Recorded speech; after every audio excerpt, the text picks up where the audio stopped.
सिन्दूरारुणविग्रहां त्रिनयनां माणिक्यमौलिस्फुरत्तारानायकशेखरां स्मितमुखीमापीनवक्षोरुहां पाणिभ्यामलिपूर्णरत्नचस्कं रक्तोत्पलं बिभ्रतीं सौम्यां रत्नघटस्थरक्तचरणां ध्यायेत् पराम् अम्बिकाम् अरुणां करुणातरङ्गिताक्षीं धृतपाशाङ्कुशपुष्पबाणचापाम् अणिमादिभिरावृता मयूखैः अहमित्येव विभावये भवानीं ध्यायेत् पद्मासनस्थां विकसितवदनां पद्मपत्रायताक्षीं हेमाभामपीतवस्त्रां करकलितलसद्येम पद्माम्बराङ्गीं सर्वालङ्कारयुक्तां सततमभयदां भक्तनम्रां भवानीं श्रीविद्यां शान्तमूर्तिं सकलसुरनुतां सर्वसम्पत्प्रदात्रीं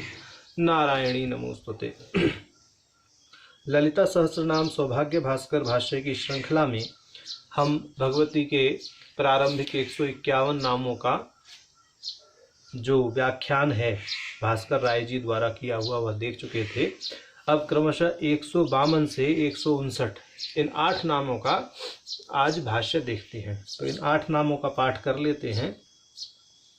निष्कारणा निष्कलंका निरुपाधि निरीश्वरा नीरागा रागमथना निर्मदा मदनाशिनी।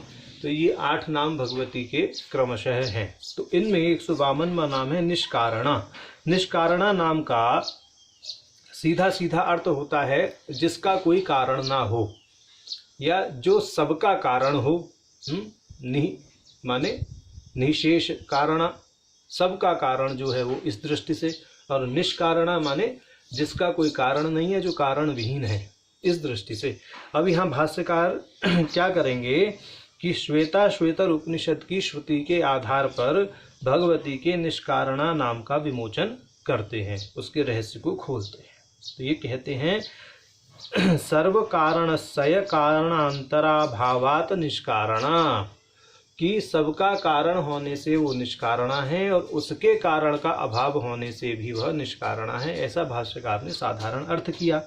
अब आगे वह श्वेता श्वेतर उपनिषद की श्रुति बोलते हैं सकारणम करणाधिपाधिपो न चास्य कश्चित् जनिता न चाधिपा इति श्रुतेः। कि श्वेता श्वेतर उपनिषद की श्रुति है, श्वेता श्वेतर 6-9, वह सबका कारण है और इंद्रियाधिष्ठाता जो जीव है उस जीव का स्वामी है।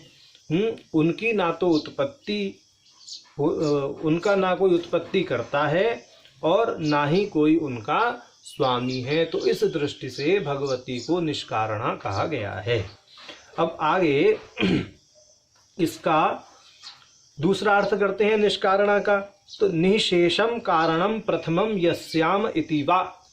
तो ये कह रहे हैं नि माने शेष, एक नि शब्द का अर्थ होता है शेष, शेष माने अधिक के, और कारण का अर्थ होता है यहाँ पर प्रथमम। प्रथमम का अर्थ है मद।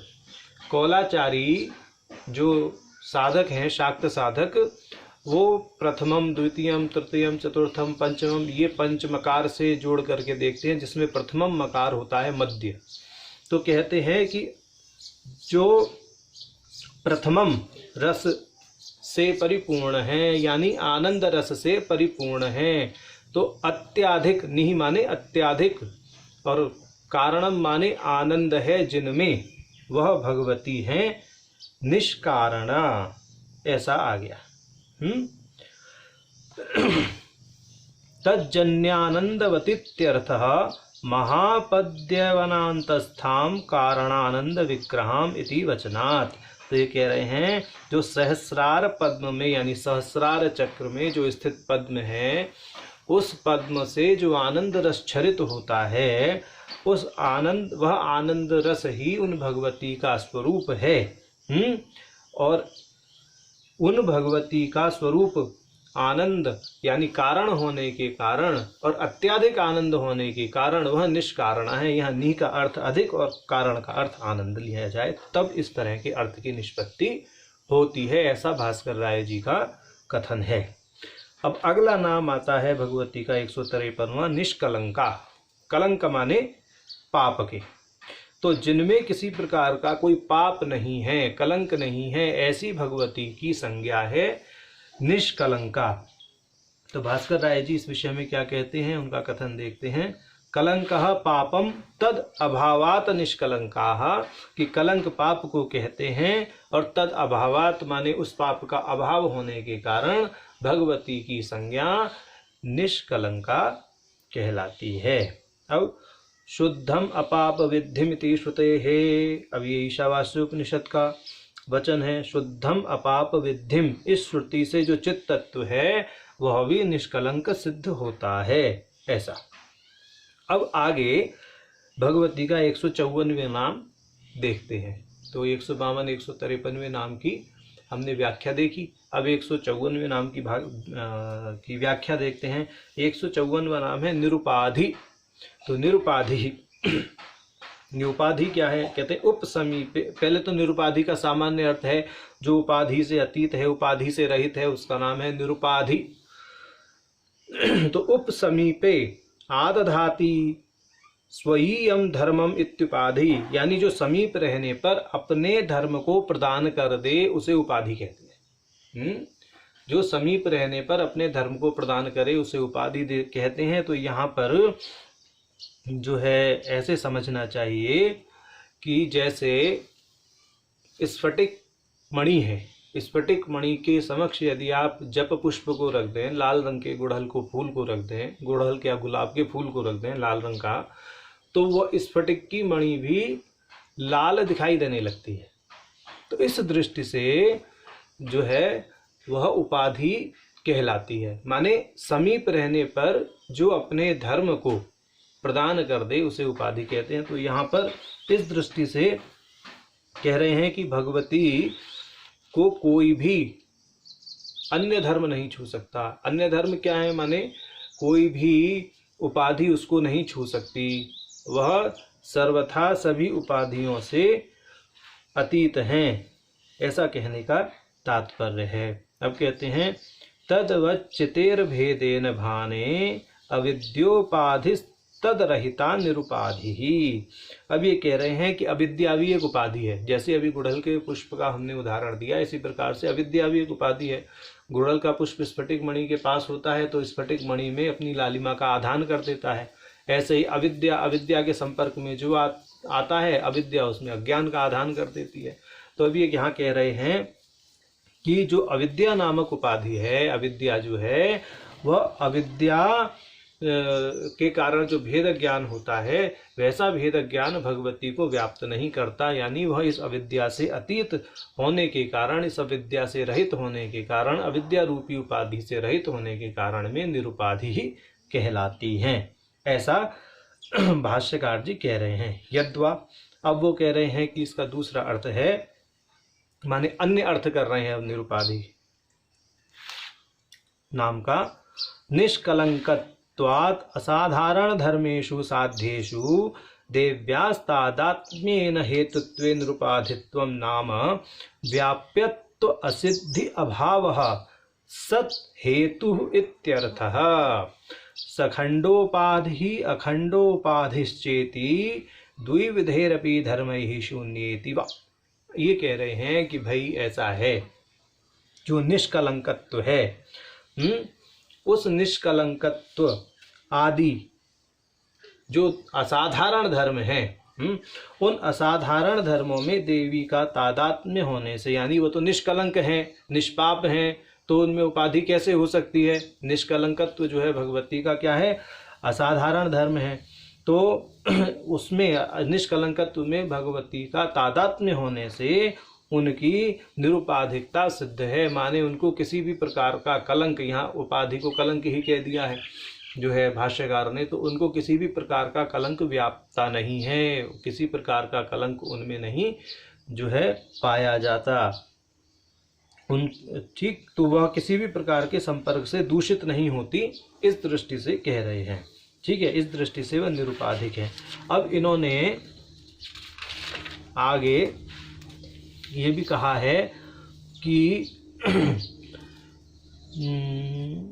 जो सखंडोपाधि अखंडोपाधिश्चेति द्विविधेरपि धर्मैः शून्येति वा, कि जो सखंड और अखंड उपाधि से परे हैं, दोनों प्रकार की उपाधियों से परे हैं, उनको निरुपाधि ही कहा जाता है। अब सखंड और अखंड उपाधि के विषय में संक्षेप में ऐसा समझ लीजिए, सखंड उपाधि है शरीरत्व और अखंड उपाधि है मन। माने शरीरत्व सखंड उपाधि क्यों है? हर जन्म के बाद में एक शरीर खत्म हो जाता है। और मन अखंड उपाधि क्यों है? क्योंकि जब से जीव की सृष्टि हुई और जब तक जीव को मोक्ष नहीं मिल जाता मन एक ही रहेगा, तो मन अखंड उपाधि है और शरीर सखंड उपाधि। इस दृष्टि से समझ लेना चाहिए अखंड सखंड उपाधि को, वरना शास्त्रकारों ने दार्शनिकों ने सखंड अखंड उपाधि पर बहुत विशेष जो है व्याख्यान किया है तर्कशास्त्रियों ने, वहाँ देख लेना चाहिए। अगर विशेष रूप से इसका गहन अध्ययन करना है तो न्याय शास्त्र का अध्ययन करना चाहिए। उसमें व्याप्यत्व असिद्ध व्याप्यत्व असिद्ध हुए और सद हेतु हुए, इन सब की चर्चा बड़े विस्तार पूर्वक करी गई है सखंड उपाधि अखंड उपाधि की।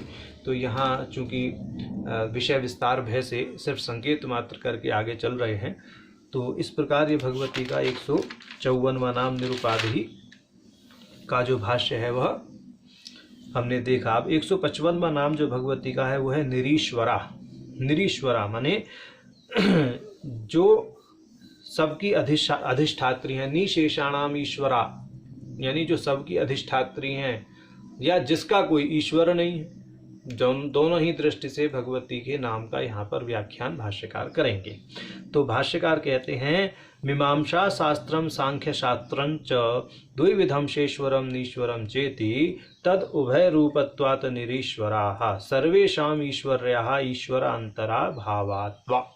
तो वही बात उन्होंने कह दी कि मीमांसा दर्शन कौन सा मीमांसा दर्शन? उत्तर मीमांसा यानी वेदांत, और सांख्य दर्शन, इन दोनों की बात कर रहे हैं कि जो सांख्य दर्शन है, सांख्य दर्शन तो निरीश्वर दर्शन है, वो तो ईश्वर को नहीं मानता।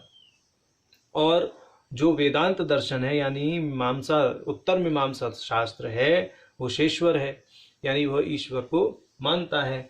तो कहते हैं कि इन दोनों ही दृष्टि से भगवती निरीश्वरा हैं।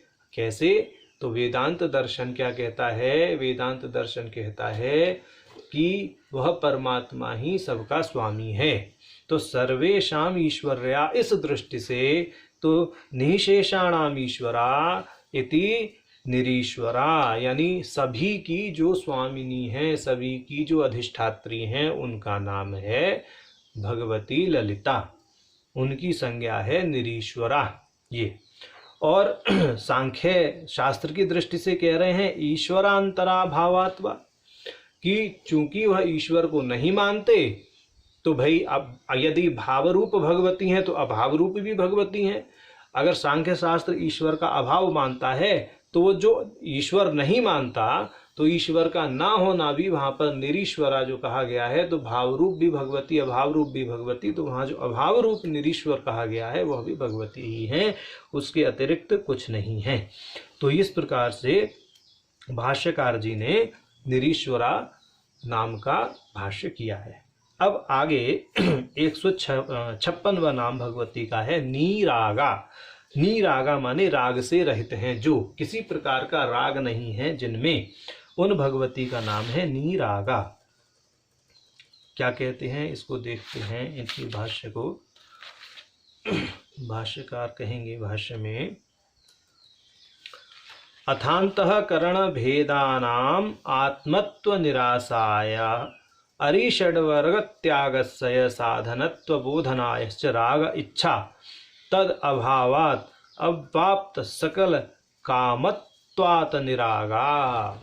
ये कह रहे हैं कि भाई अब आगे इस सिद्धांत का निराश करते हैं। किस सिद्धांत का निराश करते हैं? कि अंतःकरण के भेद आत्मा से असंबद्ध हैं, माने अंतःकरण के जो भेद हैं उनका आत्मा से संबंध है, इस चीज का निराश कर रहे हैं।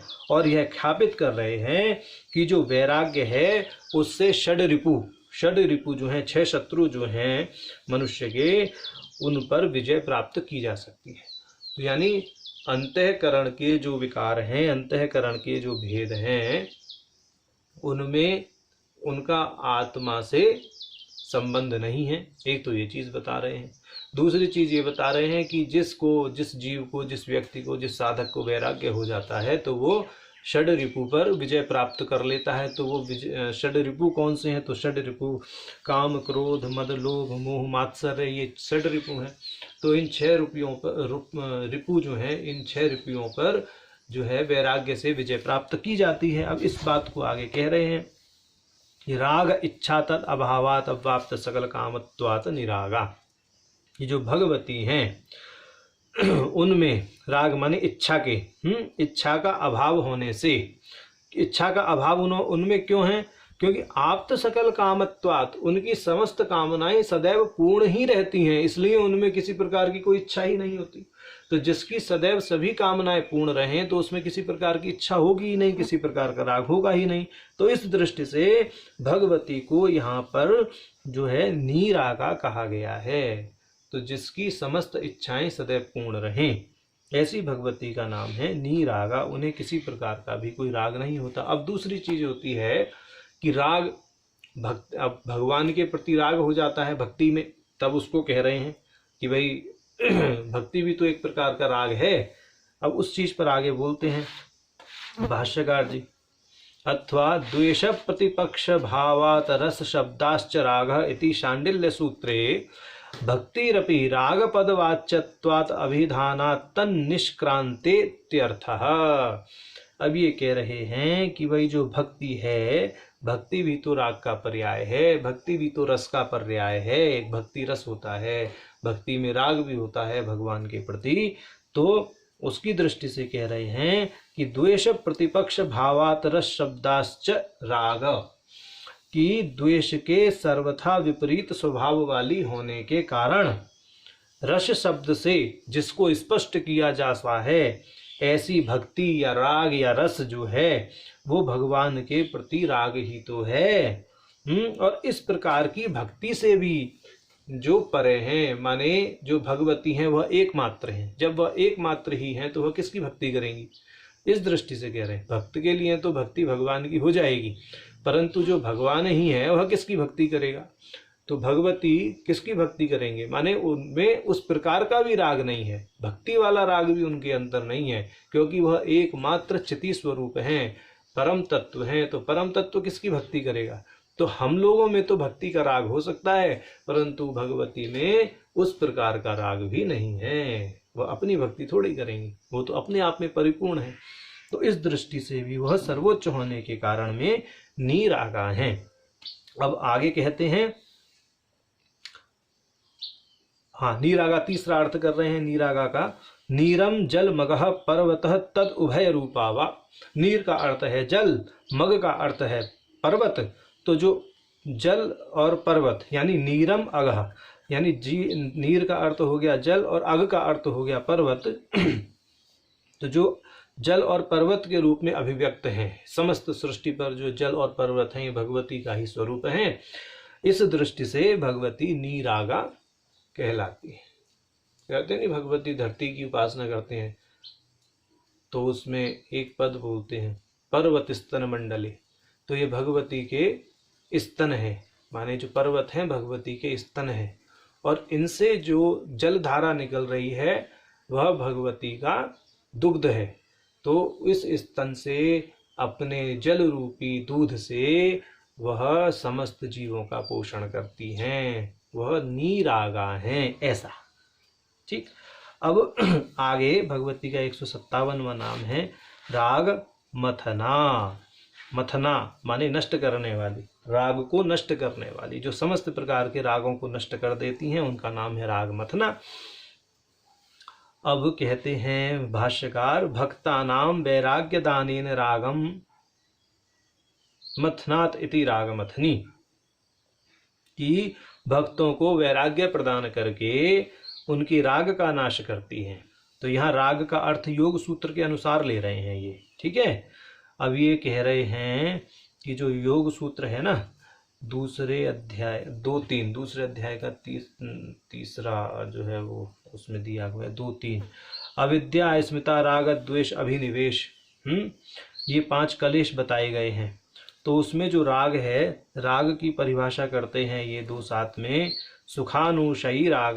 तो कह रहे हैं योग सूत्र के अनुसार हम राग का अर्थ लेते हैं, तो कहते हैं कि राग द्वेषाभिनिवेशा क्लेशा इति योग सूत्रोक्तो रागो गृह्यते।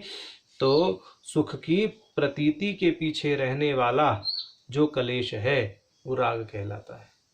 ठीक, तो उस राग को यहाँ पर कह रहे हैं कि ऐसे राग को जो है वो समाप्त कर देती हैं। तो भास्कर राय जी अर्थ स्पष्ट करते हुए कहते हैं, वासना, मोह और जीवन के प्रति आसक्ति को जो नष्ट करती हैं, ऐसी भगवती का नाम है राग मथना। ये राग मथना भगवती का नाम हुआ 157वां। अब 158वां नाम है निर्मदा। तो निर्मदा का सीधा सीधा अर्थ करते हैं मद राहित्यात निर्मदा, यानी जिसमें किसी प्रकार का मद नहीं है। मद का अर्थ है कृत्रिम अहंकार। तो किसी प्रकार का भी अहंकार जिसमें नहीं है, वैसी उन भगवती का नाम है निर्मदा। अब 159वां नाम आता है भगवती का मदनाशिनी।